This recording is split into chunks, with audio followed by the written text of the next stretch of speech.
ចឹងយើងយក router យើងគឺ 26 XM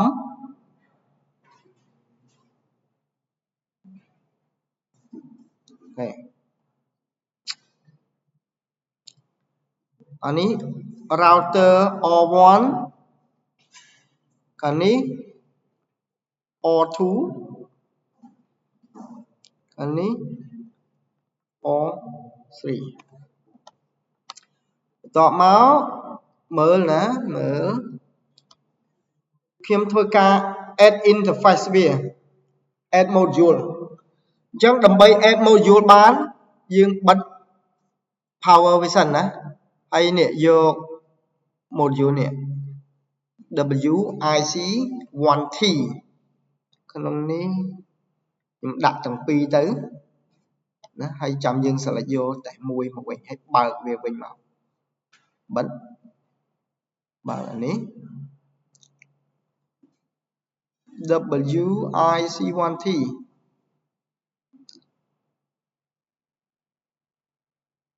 គេបើកវិញ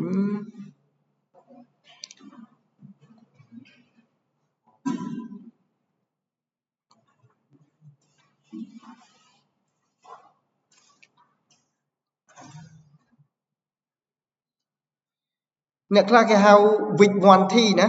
WIC1T ពួកហ្នឹងគេហៅពពួក serial ហ្នឹង port វាច្រើនណា port វាណាហើយ speed វា maximum តែ 2 មេទេតែនេះ high speed serial 2 មេទេឈ្មោះ high speed serial ពីចំនួនមុន 2 មេហ្នឹងវាអស់ចាយដោយសារអី communicate ប្រើ telephone មួយប្រើតែ64 kilobit ទេអូខេ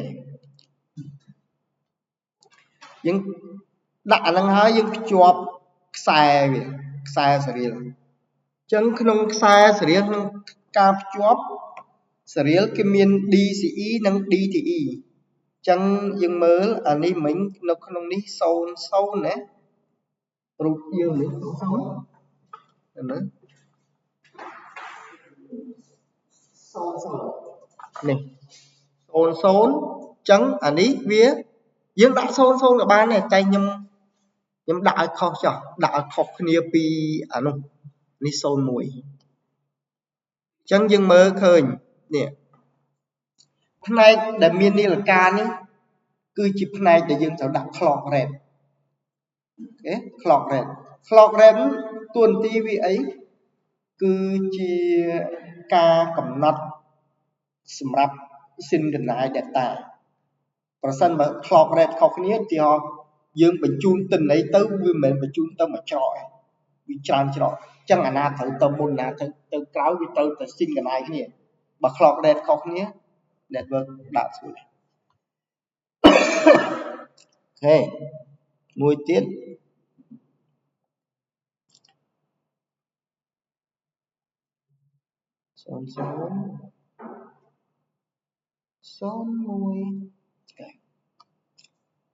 switch ក្នុងនេះ switch សុំយកមួយណាក៏បានដែរឲ្យតែ switch នេះមក29 60ក្នុងនេះ switch អត់សូវជា concern ទេ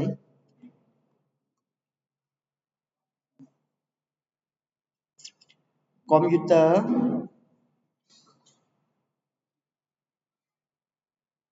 មួយពីរ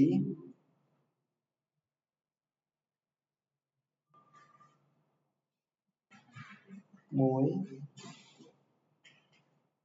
ពីរអូខេភ្ជាប់ខ្សែពី switch មកកាន់កុំព្យូទ័រអញ្ចឹង switch មកកុំព្យូទ័រប្រើខ្សែអីគេស្របហ៎អូខេខ្សែស្របអញ្ចឹងមួយណាខ្សែស្របយើងមើល copper thread through អូខេលឹបចូលមកចូលមួយណានេះ fast ethernet 0 ឬបើគ្នាយើងហ្នឹងយើងមិនមាន config អីច្រើនលើហ្នឹងទេ យើងអាចយកខ្សែអូតូនេះ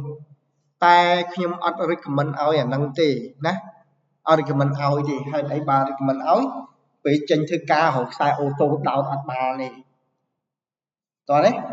switch ទៅ switch ទៅ router វាប្រកាន់អញ្ចឹងក្នុងរៀនយើងចេះអូតូដល់ចេញធ្វើការយកណាអូតូអត់មានទេអញ្ចឹងយើងត្រូវដឹង concept វាណាពីណាទៅណាប្រើខ្សែអីក្នុងនេះ switch យើងមាន port ពិសេស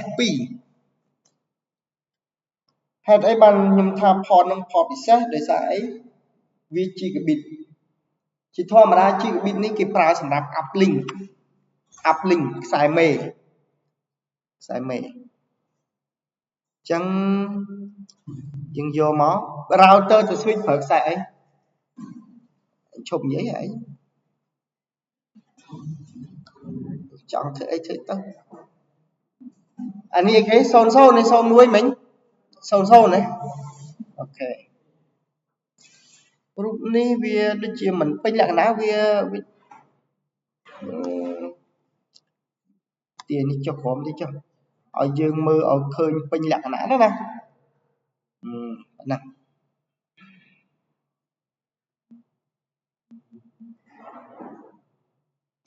ូខេ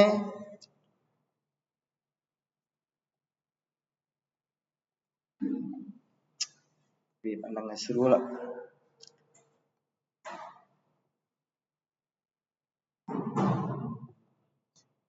កុំយកខ្សែ console ណាតិចទៅដោតយកខ្សែ console អត់ត្រូវទេ console ផ្សេង console គឺសម្រាប់ config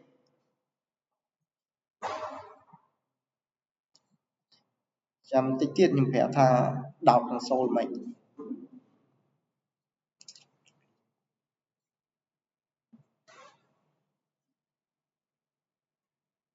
1អូ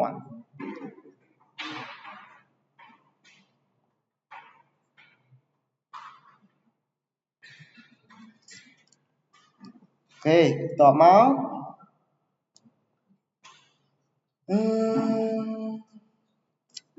ខ្ញុំ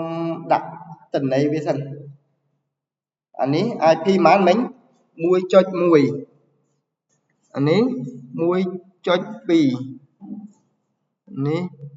1.5 នេះគឺ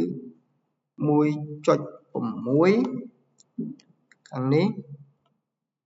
2.254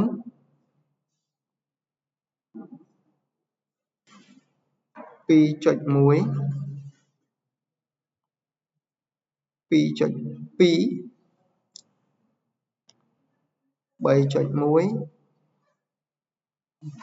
3.2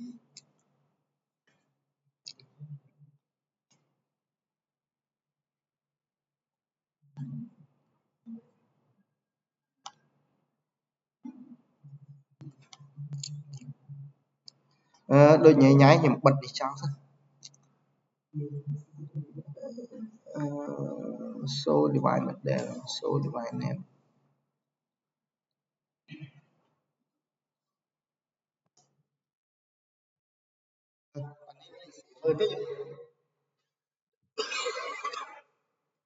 ខ្ញុំដាក់ all 1 all 2 all 3អូខេចេះដល់ស្រួលមើលបន្តិច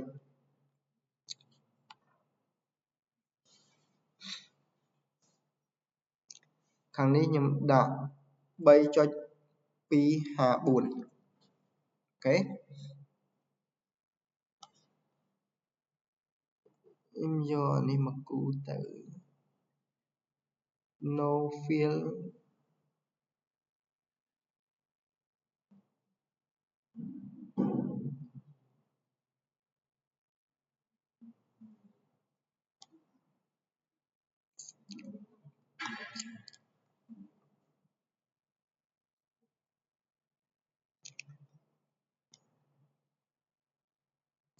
network នេះប៉ុន្មានមិញ192 168 2.2 0/24 network នេះគឺ192 168 3.0/24 អូខេ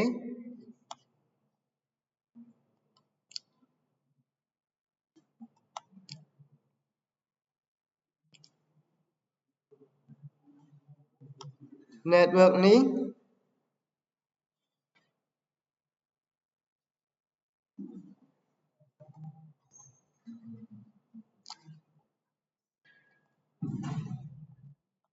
192 168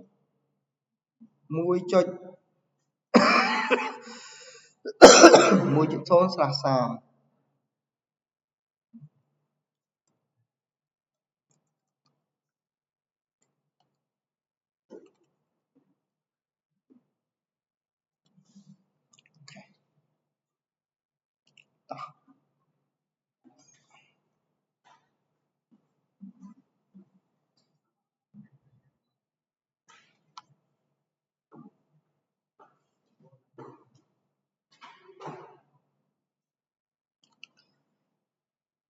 អូខេ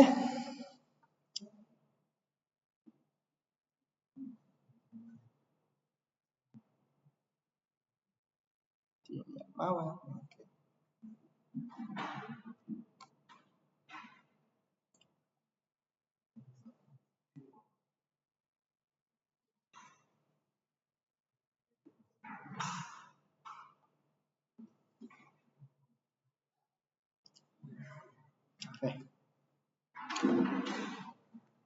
អូយដាច់រូបមកណាត់យើងអត់លឺមាត់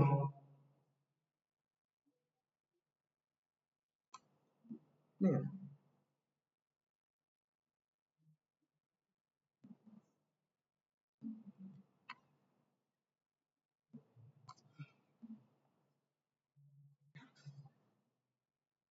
អានឹងមើលឃើញទេ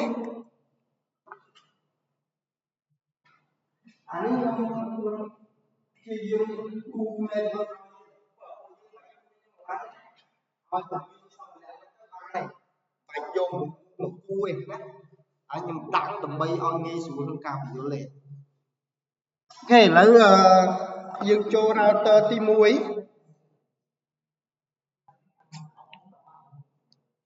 ខេខ្ញុំយក no en ft host name or one អូខេខ្ញុំ select interface serial 0/0 interface មួយណា serial 0/0 នៅពេលយើង config ហាមនៅពេលយើង config ហាមបាក់ហាមបាំងមិនទេយើង config លើ all1 ចឹង all1 យើងពង select អី serial 00 IP ប៉ុន្មានអានេះ file select 00 IP ប៉ុន្មានចឹងកុំឲ្យបាំងកន្លែងហ្នឹងព្រោះយើងត្រូវការមើលហ្នឹងប្រសិនបើករណីគ្នាយើងអត់ឃើញ port label ហ្នឹងយើងចូលទៅមើលក្នុងចេះមើលអត់ចូលមើលហ្នឹងនេះករណីយើងដាក់ហើយតែអត់ឃើញ port label នេះអត់ឃើញវា load ចេញមកយើងចូលក្នុង option យកពាក្យ preference ឬក៏ចុច control R ហើយនឹងរើសកន្លែង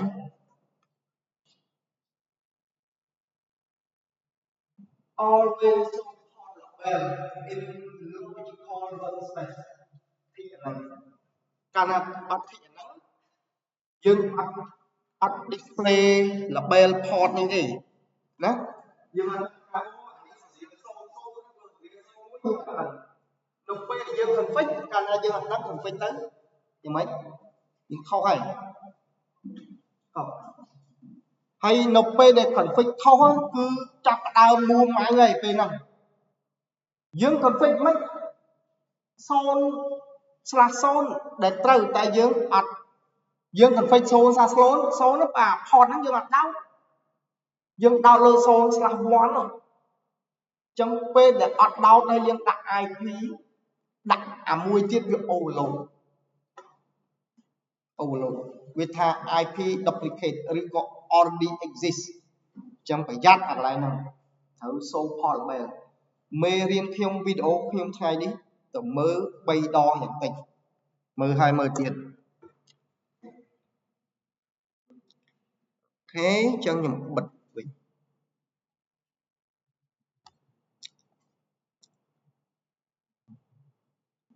khiêm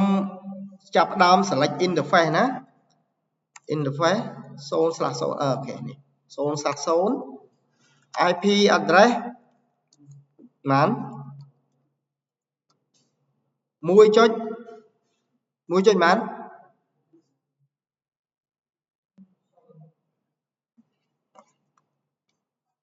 admin IP mùi cho sâu này chăm mùi chỉ vật đó đấy admin IP mùi cho sâu này mùi cho sâu cứ chỉ network ọt ai đặt lơ interface nào mùi ba này mơ rụp dừng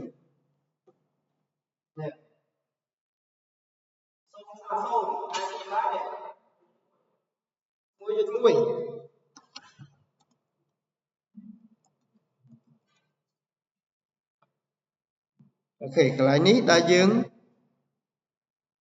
thầu vậy kia trong rồi choประมาณ 30 ចុចបាន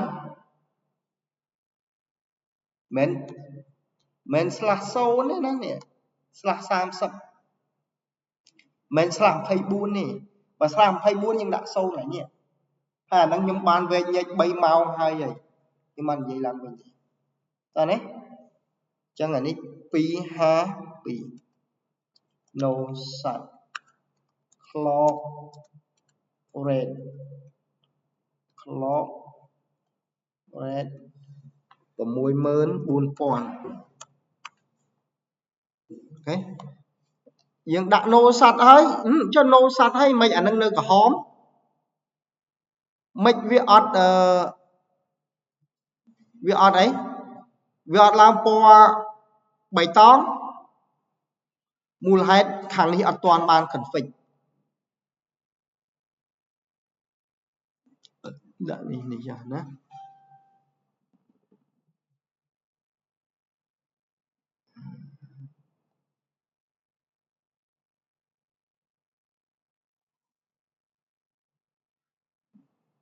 ដាក់ IP នឹងកូនចាស់អូខេចឹងខ្ញុំ config F030 នេះទៀតចឹងខ្ញុំ exit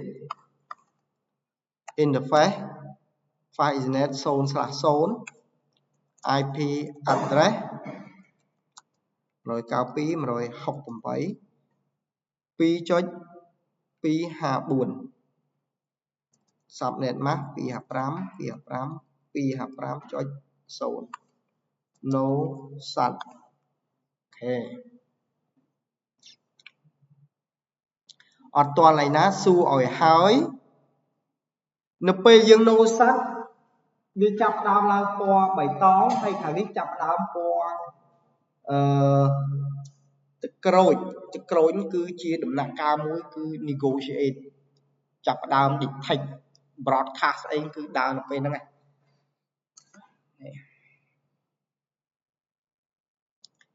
ចឹងខ្ញុំចូលមក router ទី2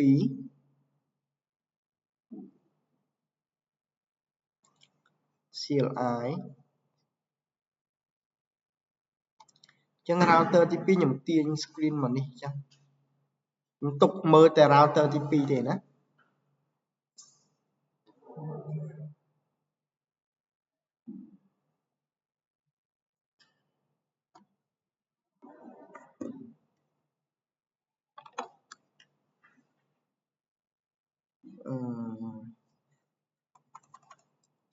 no nft host name or 2 interface serial zone slash 1 IP ម៉ាន IP ម៉ានថាមក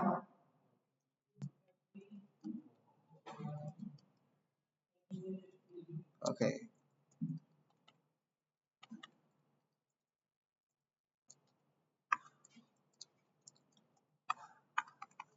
ឡើងពណ៌បៃតងហ៎អញ្ចឹងអាមួយខាង config ហើយ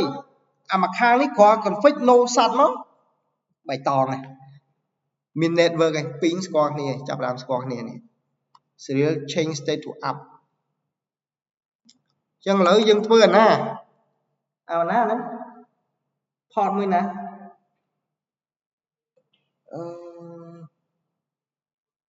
router ទី2 router ទី2នេះ port នេះ router ទី2តែ port មួយនេះ serial zone slash 1 ទី2ហ៎ឥឡូវខ្ញុំមក config port ខាងនេះម្ដង serial zone slash 0 1.5 អញ្ចឹងអានេះ interface file ethernet សំដៅ serial zone slash 1 IP address 0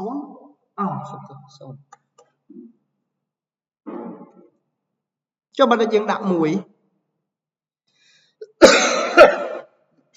យើងដាក់IP ទៅវាប្រាប់ថាវាអត់មានប្រាប់ទេសុំទោសឥឡូវយើងមើលណាប្រសិនបើខ្ញុំដាក់1ដដែលមានរឿងអីកើតឡើងសន្មតថាយើងខុសចុះ IP at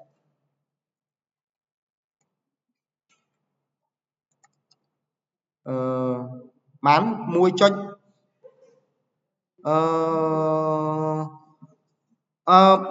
ម៉ាន 1.5 ហ៎អូខេអានេះខ្ញុំខុសណាគ្រាន់ខ្ញុំប្រាប់ឲ្យពួកយើងដឹងនៅពេលខ្ញុំ enter មានហេតុការណ៍កើតឡើងខ្ញុំ select យើងធ្វើមុនហើយនេះ no sub អី interface ដាក់ហើយតែស្រាប់យើងចៃតង់ច្រឡំមកអានឹងទៀតហើយដាក់ IP ផ្សេងយើង enter មើលបាទគឺវាចាប់យកចុងក្រោយអាមុនត្រូវអាក្រោយខុសគឺវាយកចុងក្រោយវាអត់ស្គាល់ណាខុសត្រូវទេអូខេអញ្ចឹងប្រយ័ត្នណាកន្លែងហ្នឹងអញ្ចឹងធ្វើម៉េចចង់ឲ្យត្រូវវិញយើងកែមក3ហ៎2ចាប៉ុណ្ណឹងបើវាអាប់ហើយវាអាប់ទៅនេះយើង config 0ម្ដង IP ម៉ាន0ហ្នឹងបាទអូខេ 1.5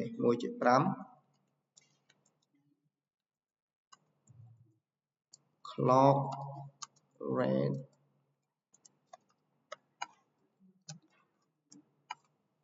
no sat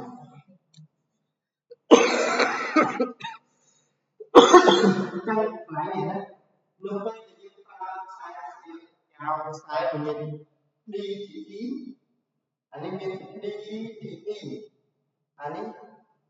សំទោសនេះ DCE មកខាង DTE ចឹងខ្សែហ្នឹងមានញីមួយមានឈ្មោះញីឈ្មោះ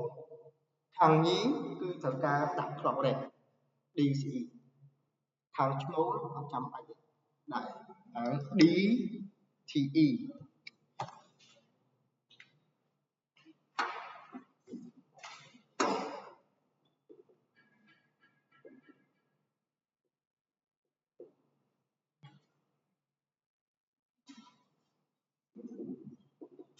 វ៉ាន់មកខាងនោះខាង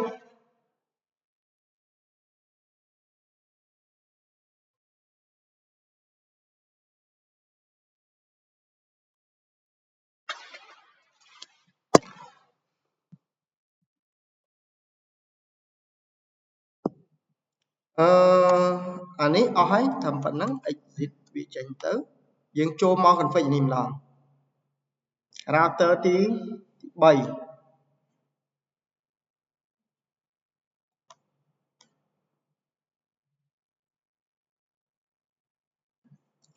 no host name or 3 interface serial zone បានមួយ IP បាន serial zone មួយ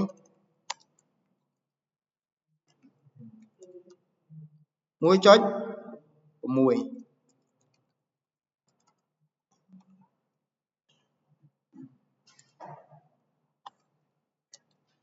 អូខេមើលនៅពេលខ្ញុំដាក់គ្រាន់ប្រើ command no សាព្រាមអាខាងនេះឡើងបៃតង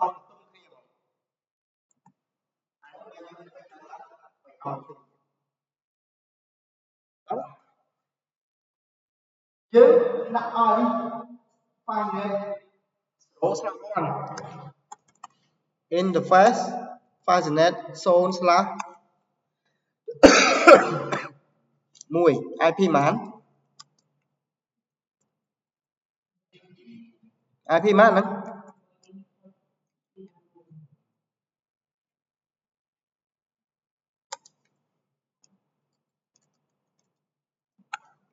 no sat អូខេយើងមើល comment no sat 1 2 3ចឹងអានេះវាឡើងបៃតងនេះនៅលើ port របស់តែនៅលើ port របស់ ចាក់ទឹកកូនណាទឹកកូនពីព្រោះទៅចឹងវា30វិនាទីទៅអាប់ឡើងតិចយើងទៅលេបយើងអនុវត្តទេដល់ជុំនេះណាយើងនៅ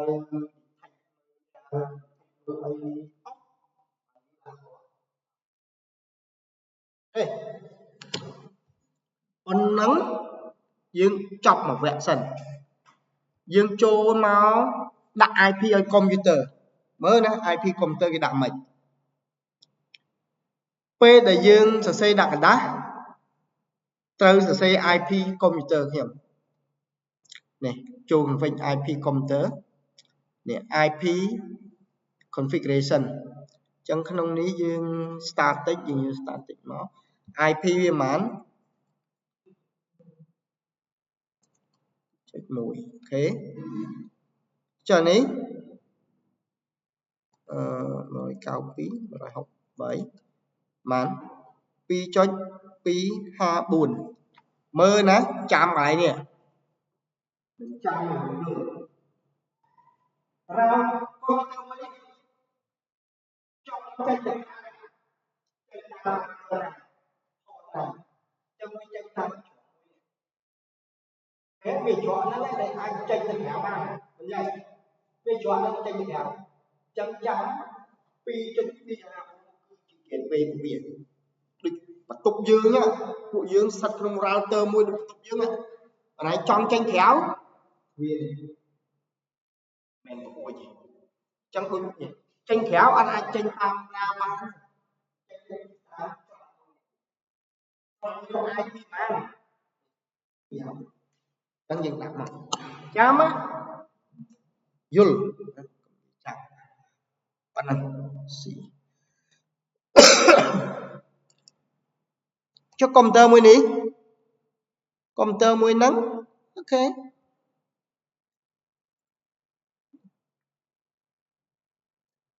កុំព្យូទ័រមួយហ្នឹងក៏មាន gateway ដូចគ្នាចង់ចេញណាចេញតាមច្រកហ្នឹង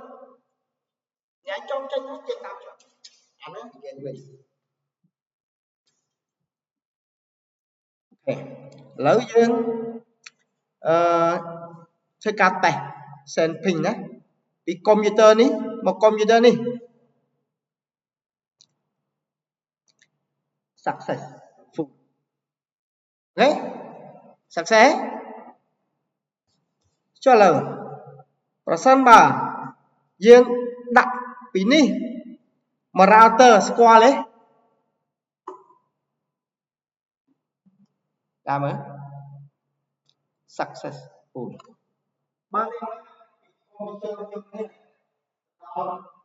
router ស្គាល់នេះហើយមាន network ហើយអត់ទេមកមាន network អានេះ network តែមួយមែនទេ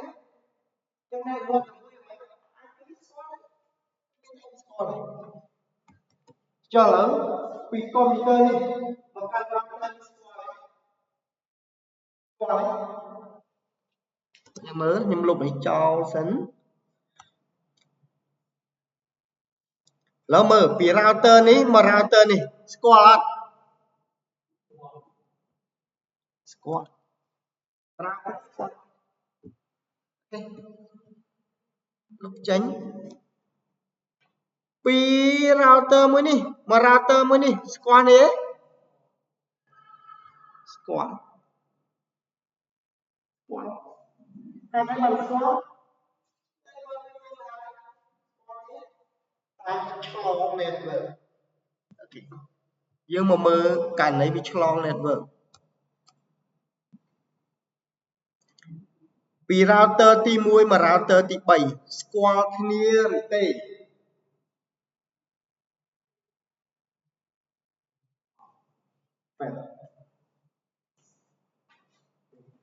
ហើយវាអត់ទាន់មាន IP cable ក្នុងគ្រូ router មួយទេអញ្ចឹងហើយឲ្យយើងเปิดតាមតិច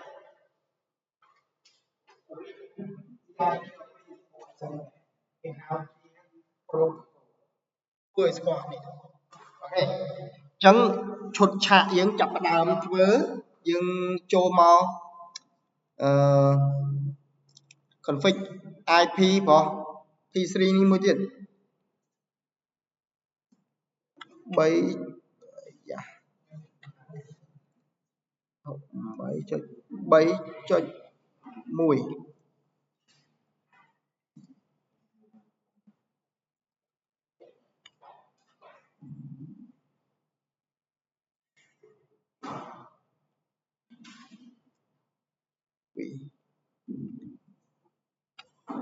3ណា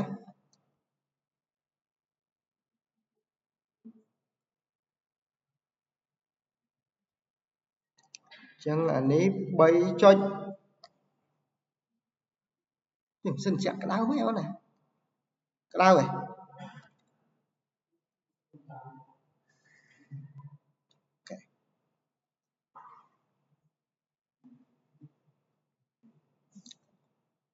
អញ្ចឹងយើងធ្វើមកខាងនេះយើងភីងសាកគ្នាមើលណាពីនេះមកកាន់កុំព្យូទ័រនេះមក successful ស្គាល់នេះហើយពីក្រោមទៅ router នេះស្គាល់គ្នាដែរខ្ញុំអត់ចេញលេងទេណាដោយសារយើងយឺតតែមកក៏យឺតរៀនក៏យឺតចឹងមិនចេញលេង successful អស់ហើយតែយើងអត់ទាន់អាចផ្ញើពី network 2នេះមក network 3នេះបានទេហេតុអីនៅក្នុង router នេះវាអត់ទាន់មាន network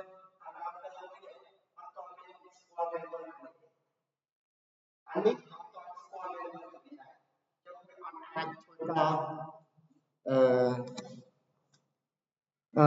ផ្លាស់ប្ដូរទិន្នន័យបានទេអញ្ចឹងឥឡូវណែចូលមកដល់ static route static route មាន2គេហៅមួយជា default static ហើយមួយទៀតជា static default static បានន័យថាយើងធ្វើការ config បែបនេះមកចូលដល់យើងណា IP route default static គឺគ្រប់ IP គ្រប់ subnet អាហ្នឹងគេអានអញ្ចឹងណាត្រូវឆ្លងកាត់ IP ឬក៏ gateway 1.2 មើលអាហ្នឹងយើងខំទេយើងចូល router ទី1ហើយយើង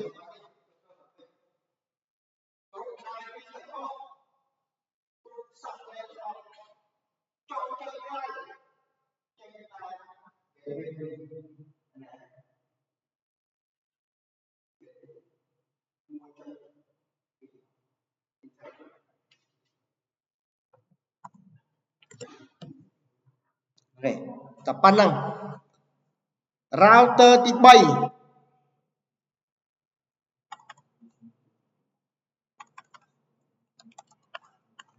ប្រើ comment IP រោដូចគ្នាគ្រប់ IP គ្រប់ subnet គ្រប់ IP គ្រប់ subnet 4 ដំបូង IP ដក clear 4 បន្ទាប់ subnet mask ចង់ចេញក្រៅចេញតាម IP ហ្មងចុចមែន router ទី 3 1.5 yes good ប៉ុណ្ណឹងតែអាកដាលនៅអាកដាលមួយទៀត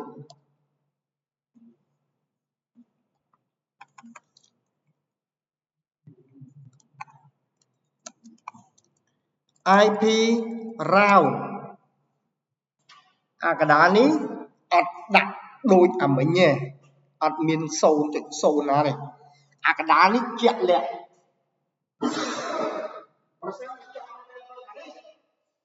network នេះ network ហ្មង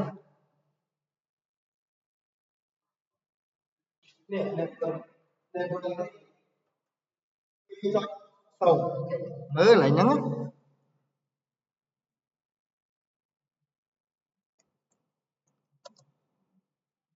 subnet mask វាប៉ុណ្ណឹង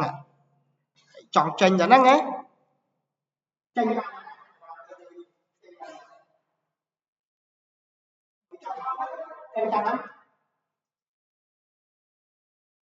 192 168 1.1 router វាចង់ទៅ network ហ្នឹងត្រូវចេញមកអានេះបាន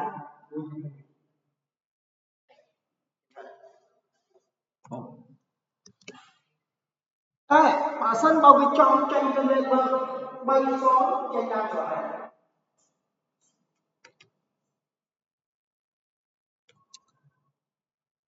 វាមាន network ធំដែលត្រូវចេញ 1.6 yes ឃើញទេប៉ុណ្ណឹងស្គាល់នេះស្គាល់នេះណាឥឡូវយើងចាប់ផ្ដើមនេះយើងប្រើតិចទៀតខ្ញុំប្រើ slow motion ណា successful គេស្គាល់នេះឥឡូវយើងចង់ដឹង package វារត់យ៉ាងម៉េចយើងយក simulation នេះមកហើយដាក់ package ហ្នឹងទៅ PC 1ទៅ PC នេះហើយយើងចាប់ផ្ដើម play capture traffic វាចាប់ឡើងលើហើយវាមានផ្លូវទៅយើងប្រាប់វាចេញទៅផ្លូវណាដល់ចេញតាមឆ្លងនេះដល់នេះវាចូលទៅលើទៅវាឡើងហើយ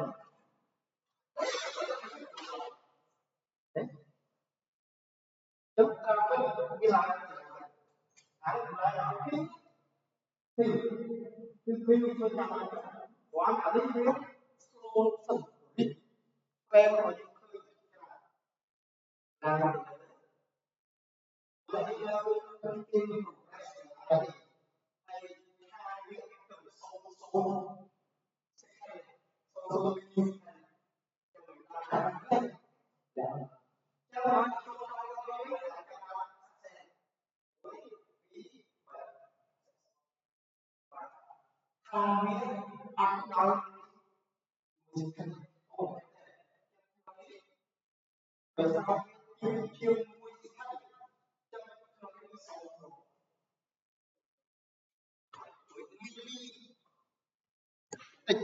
ខេអញ្ចឹងស្គាល់ហើយ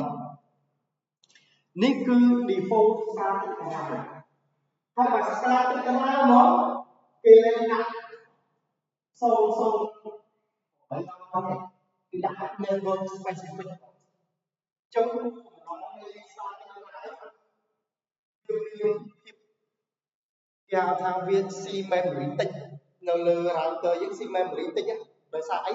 admin អ្នកកំណត់ថាទៅណាដល់ចុះវាអត់ចាំបាច់ đau rồi đau sim memory tích cái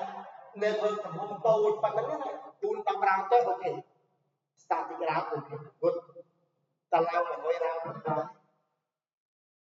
không tập theo đó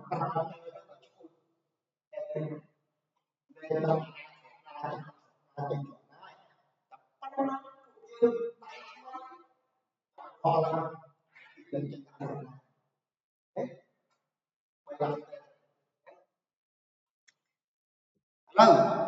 ខ្ញុំឈប់ប្រើ static route ហើយឥឡូវនេះលេបនេះមួយចប់ហើយណាលេបមួយចប់ហើយអូខេឥឡូវខ្ញុំមកមើលនេះ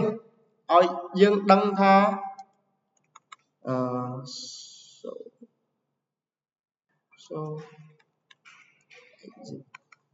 so IP route ឲ្យយើងចេះមើល so comment so IP route នេះគឺជា comment មួយដើម្បីមើលតើក្នុង router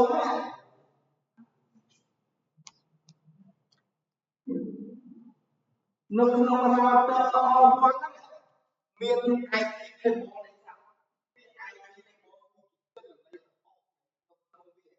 ចាំអត់តែមានវាស្គាល់ចាំមើលស៊ីមកយ៉ាងម៉េច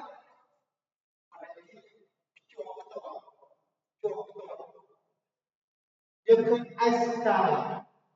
S អីគេ S S star តែ default ចាំអានេះ default star ទៅកន្លែង default ហ្នឹងវាស្រួលបន្តិចយើងអត់សូវខ្វល់ specific IP ពេកទេចឹងយើងមើលឃើញក្នុងនេះមានប៉ុន្មានទេមើល1.0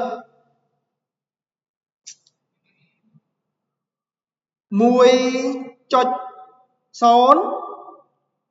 ខេ 2.0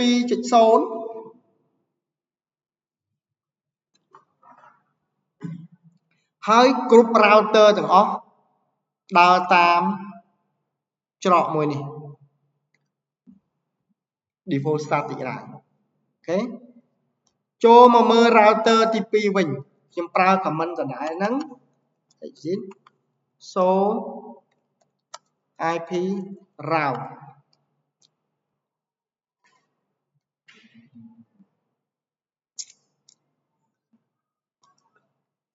C មានប៉ុន្មាន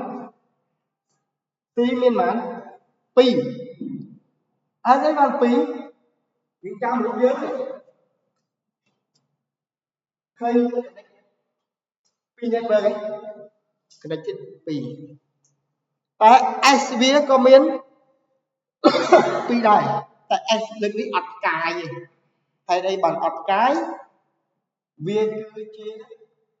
static route មិនមែន default static ទេ static route អញ្ចឹងមាន network ជាក់លាក់ដែលត្រូវចេញក្នុងនេះគេឲ្យថាប្រសិនបើវាចង់ទៅ network នេះវាត្រូវចេញតាមឆក់ប្រសិនបើវាចង់ទៅ network វិញមាន comment ខ្លះដើម្បី config ទៀតតែខ្ញុំយក comment ដែល popular ជាងគេ router ទី3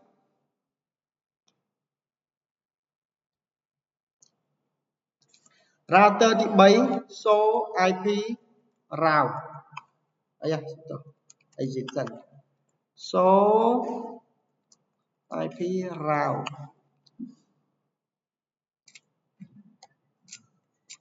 ចុះតំណាបាត់ហើយឡើងអូខេចឹងអានេះស្តៀង router ទី1វិញហ่ะដោយសារអីមានពីរ connect មួយទៅទៅ switch មួយទៅ router ហើយចង់ទៅ network ណាទៅតែ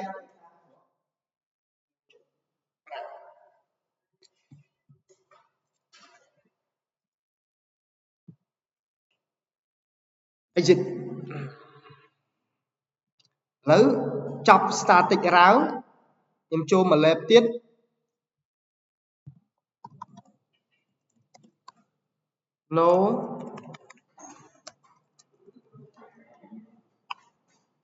no IP route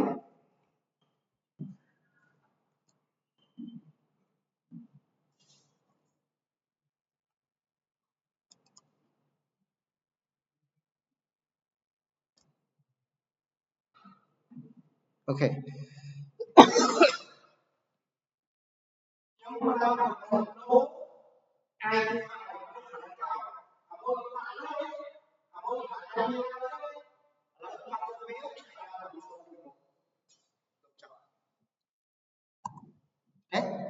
thì ra sau này chấm dân ai số IP rao bên máu khi lên miếng S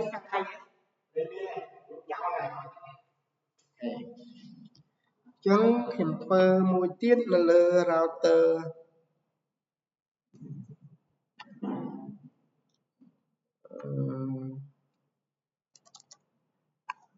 no IP route man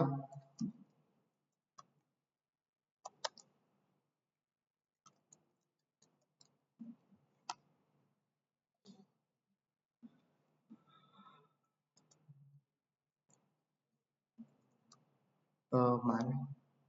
mùi chật mùi anh ấy mùi chật mùi này 7 ok ប៉ុណ្ណឹងលោកចោលហើយយើងអាចប្រើ command do show IP route អូខេលោកចោលទេលែងមាន S អា2ដងនោះទៀតណាលោកចោលហើយ router ទី3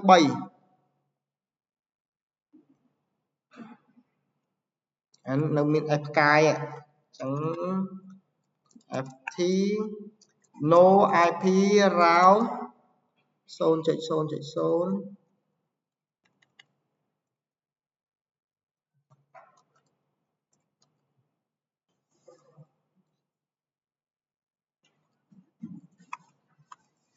ok do show IP route លែងមានហើយណាnó biết này rồi lên miền này thế sò xì xì này chẳng lỡ dùng pin mà đào lên mất nhưng như real time đó pin pin ní nó can là ní máu lên squall bên nhà ok lỡ nhưng chọc static route ấy nhưng cho mà rip chẳng command rip này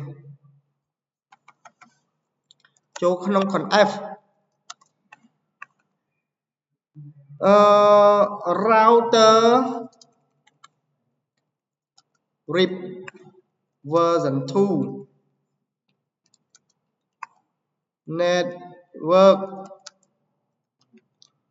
នៅលើ RIP គឺជាពពួក dynamic ដែលវាអត់ចាក់ស្គាល់ network ណាទេចាក់ស្គាល់ network ទេស្គាល់តែ network ណាដែលជាប់នឹងខ្លួនវាអាណាជាប់ network ណាជាប់ខ្លួនវាអត់ដាក់ចូលអត់ចឹង router ទី1 network ណាខ្លះដែលជាប់នឹង net សំដៅ network ណាខ្លះដែលជាប់នឹង router ទី1មកហាមក 1.0 មែនទេម៉ានទៀត 2 ហ៎ 2.0 មែនទេអូខេអត់ណាចូល router ទី2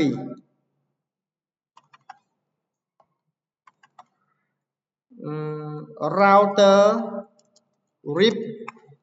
version 2 ឬក៏យើងអាចដាក់ ver 2ដក clear ណា ver 2 network ណាខ្លះវាជាប់នៅ router ទី2 1.0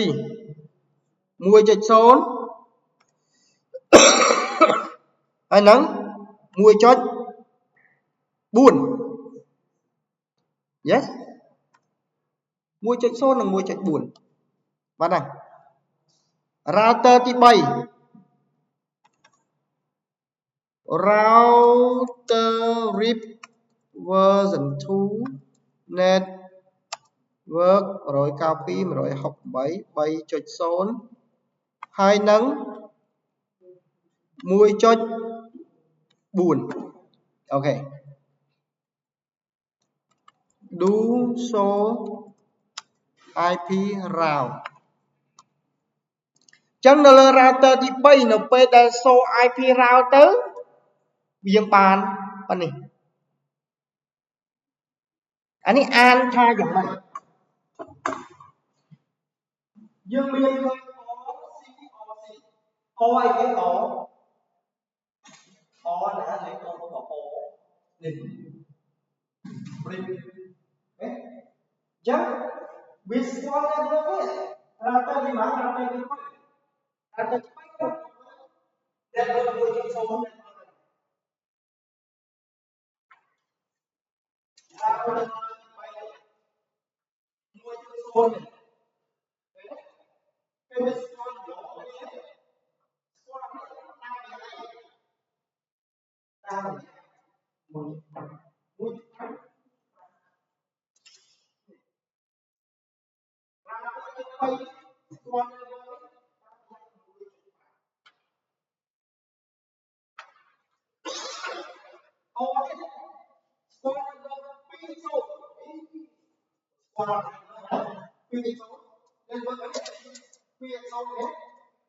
តាម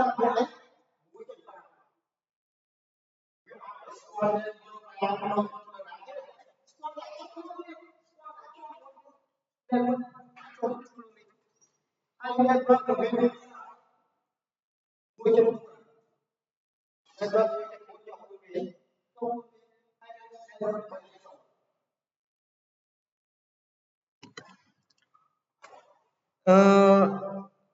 ប៉ុណ្ណឹងយើងសាកមើលស្គាល់គ្នានៅ send ពីកុំព្យូទ័រនេះមកកុំព្យូទ័រនេះមកស្គាល់បាត់ RIP ចប់មកលេហេ RIP ចប់ហើយឥឡូវខ្ញុំចូលដល់ EIGRP ចង់លុបអានឹងចេញធ្វើម៉េច no router RIP do so route អីគេ do so route do so IP route អូខេចឹងមិញដើរឥឡូវខ្ញុំលុបចោលវិញណាលុបចោលប្រើ comment អីគេ no router RIP តែប៉ុណ្្នឹងលុបចោលអស់ហើយអូខេចូលដល់ EIGRP មិញ router EIGRP 100 network បាន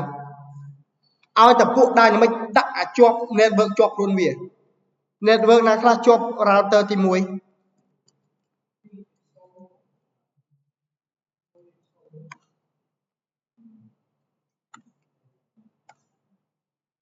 ប៉ុណ្ណឹងអានេះ exit no IP no router RIP អញ្ចឹងលុបចោលហើយបន្តមក router EIGRP 100 គេហៅ AD តាក់ទងជាមួយនឹង block របស់វាកាលណា block ខុសគ្នាអត់ដែរទេអញ្ចឹងបើ AD មក block network យើង 100 enter network ណាខ្លះនៅជាប់ខ្លួនវា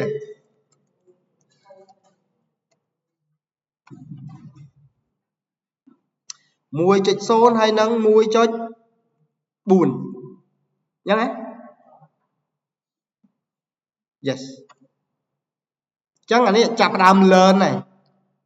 វាឃើញ neighbor វា exchange នេះ neighbor អ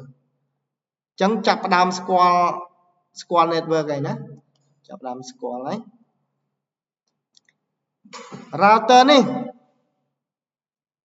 លុបអាចចាស់ចោល exit no IP no router rip ហើយយើងប្រើ comment អីrouter EIGRP 100 ហើយ network ណាដែលជាប់មួយ router ទី 3 ហ្នឹងហៅមក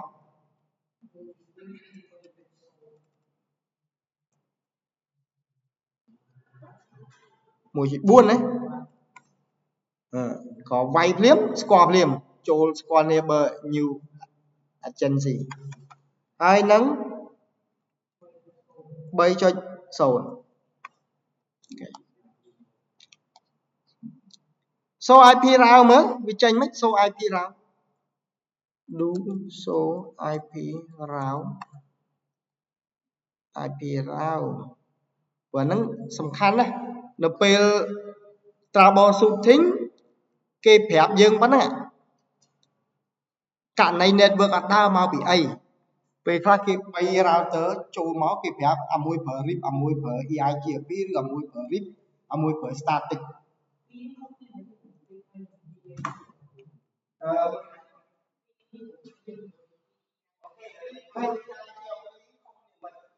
ខុសគ្នាទៅអត់មានចាក់ទងជាមួយនឹងវាជាពពួកដៃមិនដូចគ្នាវាមានគ្រាន់តែលក្ខណៈវាទី1យ៉ាងអាមួយចាក់ទងvới hộp khẩu មានច្រើនចាក់ទងvới hộp khẩu នេះបានន័យថាអ្នកអាចស្គាល់ខោនឹងតែស្គាល់ចឹងហើយវាទីយ៉ាងហ្នឹង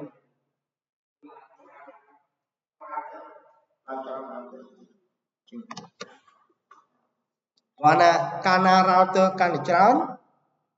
CPU process ស៊ីកាន់តែធំអញ្ចឹង RIP នេះ6 10 hop count វាតិចតួចទេប៉ុន្តែ router យើងទូមួយចំនួនដាក់ RIP អត់ដើរទេបាទស្ដាប់តិចទេ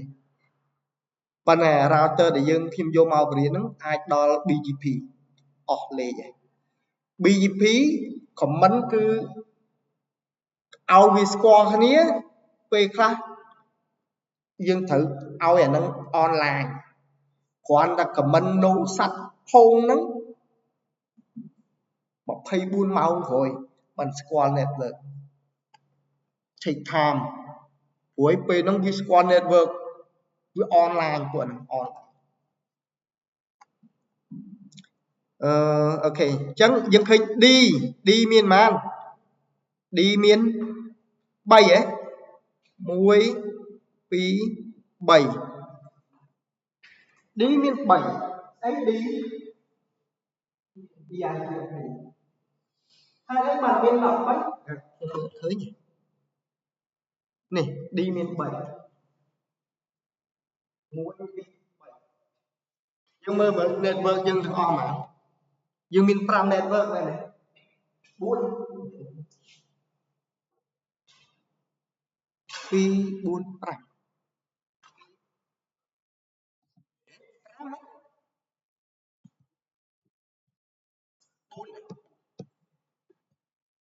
អូខេអានេះគឺយើងឃើញប៉ុន្តែនេះ subnet វាណាអានេះ default មួយសាច់មួយសុំបាទក្នុងនេះយើងអត់បានទៅទូរស័ព្ទ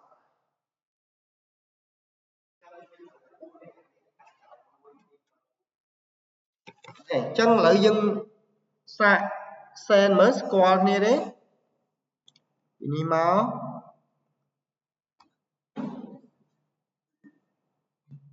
មកអានេះម្ដងមើល ok squat ok lép trongក្រោយគឺlépដែលបាក់តិច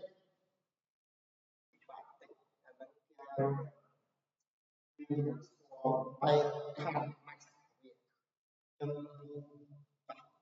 វាចឹង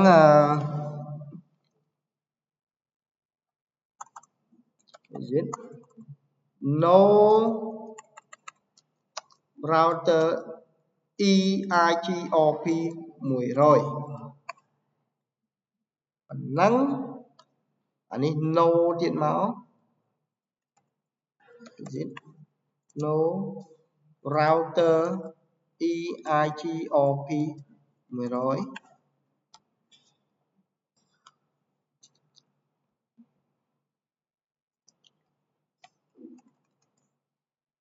is it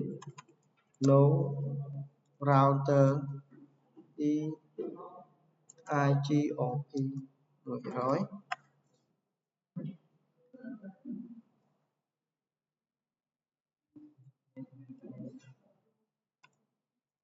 ok យើងប្រើ comment អីcomment យើងប្រើនៅលើ router ទី1គឺ router OSPF area 0 yeah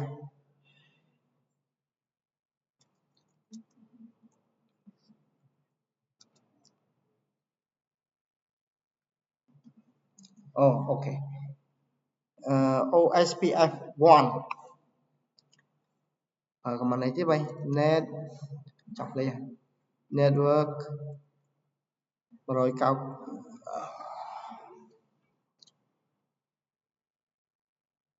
168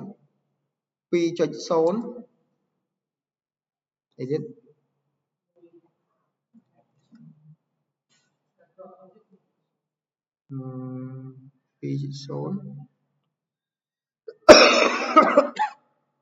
2.0 wildcard mask 0.0.0 24 area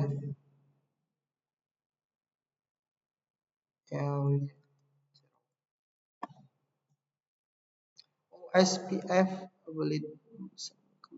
this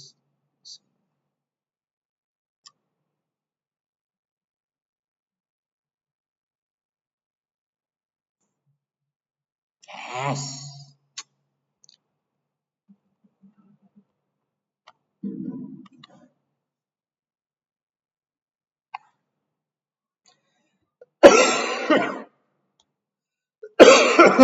okay vậy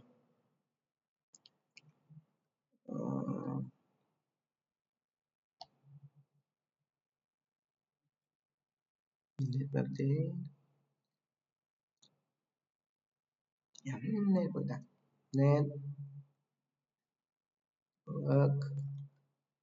network này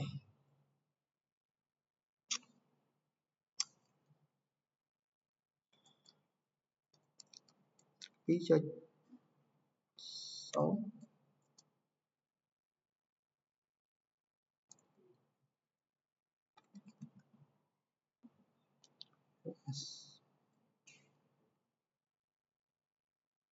wildcard bit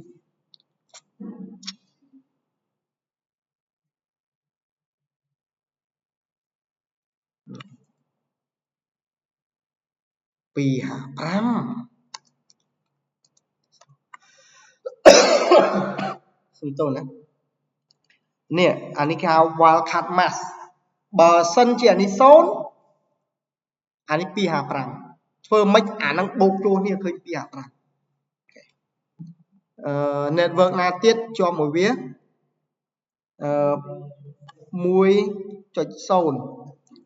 តែអានេះ wildcard វាប្រហែល252អានោះហ៎តើវា252ហ៎អញ្ចឹងអានេះ3 252 + 3 ស្មើ255តើនេះ chọc năng mùi router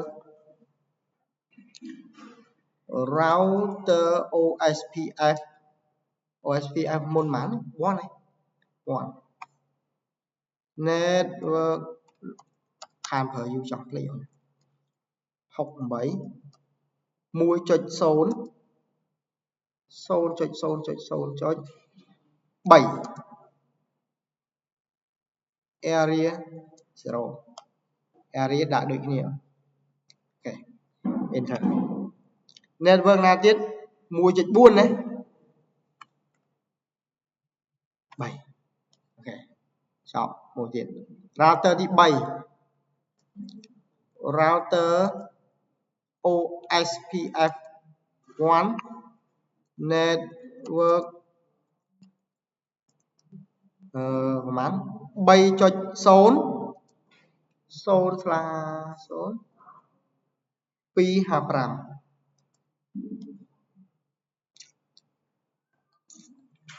area 0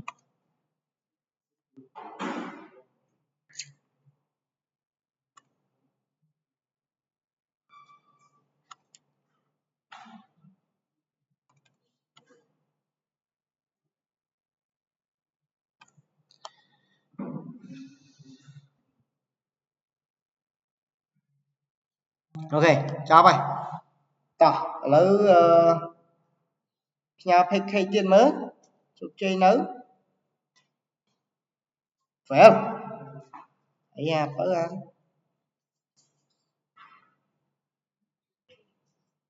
miền anh thòm ra môi bị success ok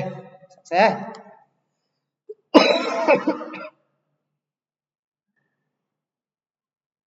ok đài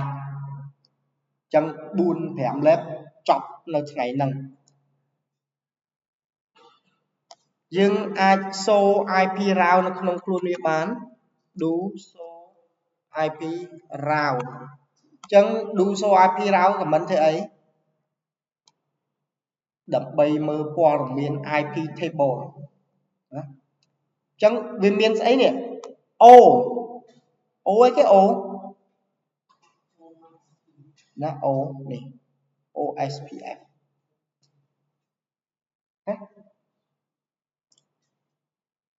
thầm phần nắng hay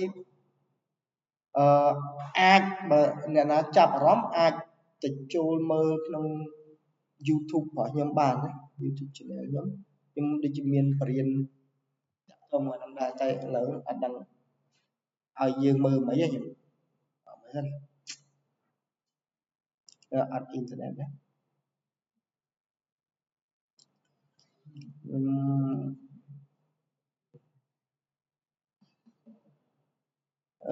cho mấy nhé cho mấy mơ cho mấy nhé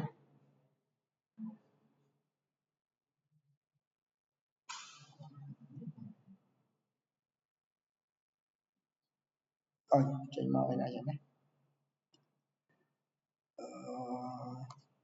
channel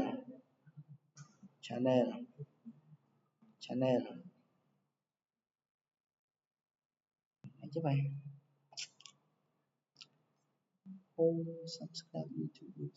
you là chơi nhỉ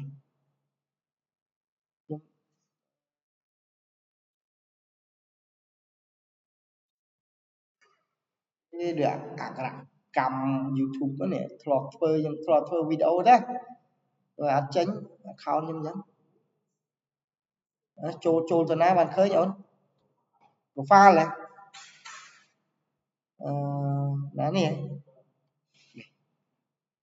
nhưng phơi video mình sẽ ra hơn mà đấy nè chân không nắng ai mơ từ và ăn video đây tích tích đấy ok chân miền ấy khá là nó đi AGP server ấy mới đây và nó tranh này nhưng admin p viện dương trở nên tại channel đi muối chui dương nâng cao lên sâu ai nâng tranh thôi cả ban được xa tại ភាគច្រើនខ្ញុំយកបទពិសោធន៍ការងារយកមកធ្វើលើហ្នឹងមកព្រោះយើងចេញទៅធ្វើការជួបអាហ្នឹងអញ្ចឹងអានេះអាចតម្លាក់ link អញ្ចឹងយើងមើលបានទេដាក់ link ហ៎អីគេនេះហ៎